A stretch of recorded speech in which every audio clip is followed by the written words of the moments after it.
You have to ask whether Labor has actually learned anything on immigration. They've been in such a shambles on so many fronts. We've seen record immigration numbers that they admit are too high, but they're not controlling. They've had illegal people smuggling boats get to the mainland for the first time in a decade, and it's happened 3 times.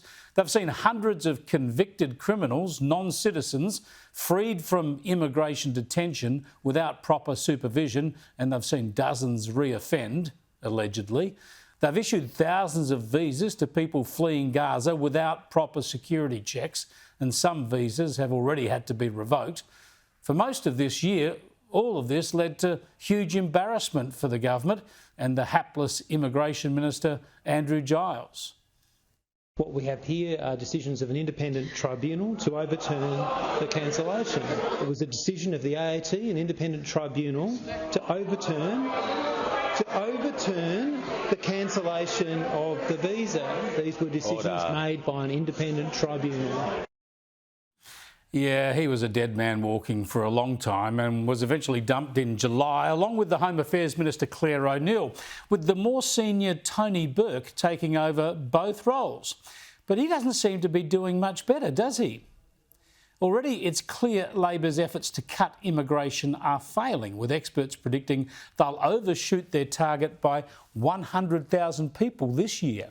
Yeah, net migration last year topped 500,000, almost the population of the whole state of Tasmania, and the plan was to pull that back by about 120,000 this year, but it looks like being nearly 500,000 people added to this country again this year. Not quite another Tasmania, but about the population of the ACT added this year. And despite these huge numbers adding to our housing crisis and our cost of living pressures, the Minister admits we're not filling our skills gaps, not bringing in enough tradies to build the houses we need. When the member for Curtin says we haven't been able to get the number of people who industry want to be able to get at the moment, that's true. It's also true that last year the number of skilled construction workers who were granted visas was 10,000, and that was the highest number in a decade. So in terms of the government trying to turn the system around to respond to the crisis in making sure that we've got enough workers in construction, that is being done.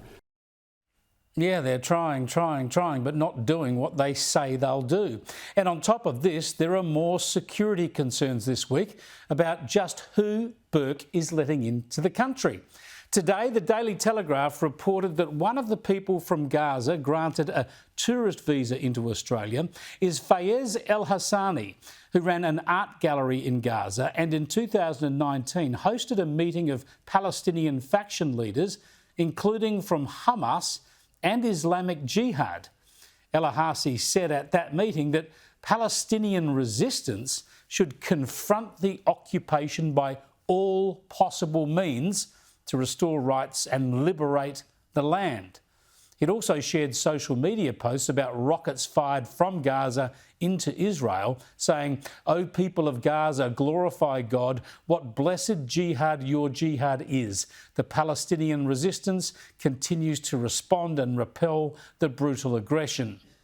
His son Mohammed also worked at the gallery and on October the 9th last year posted, "The number is increasing. So far, 700 Israeli dead.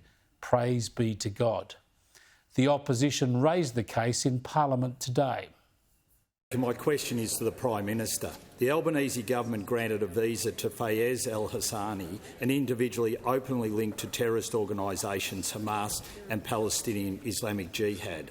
In 2019, El Hassani reportedly hosted a summit of terror organisation leaders, which he opened by stating they must, quote, I quote, confront the occupation by all possible means. Prime Minister, has the visa of this individual been cancelled? Well, the Prime Minister didn't respond. The Immigration Minister took the question. If at any point we receive advice from our security agencies that a visa should be cancelled, that is what will happen. That is what will happen. But this concept that shadow ministers should be the proxies for our security agencies is just a bizarre way to operate. Well, Burke might say that, remember that comment, because yesterday he was confronted with the words of this American visitor who'd been granted a visa. I want to start on a light note. I'm feeling in a good mood today. Today is not fully a day of mourning. In many respects, today is also a day that marks considerable celebration, considerable progress. This was a case raised in the media and by the opposition, and it prompted action from the minister. It was only after this attention that Burke announced moves to cancel this bloke's visa. So call it a bizarre way to operate indeed, but it seems these cases are coming forward from the media and the opposition before the minister takes action. So sure, the government changed the immigration minister, but not much else is changing. We're reminded, of course, that Tony Burke was Immigration Minister once before in the Rudd government, when Labor had completely lost control of our maritime borders. It's too late for Labor to get on top of these issues before next year's election. They'll be stuck taking another bad immigration record to that election.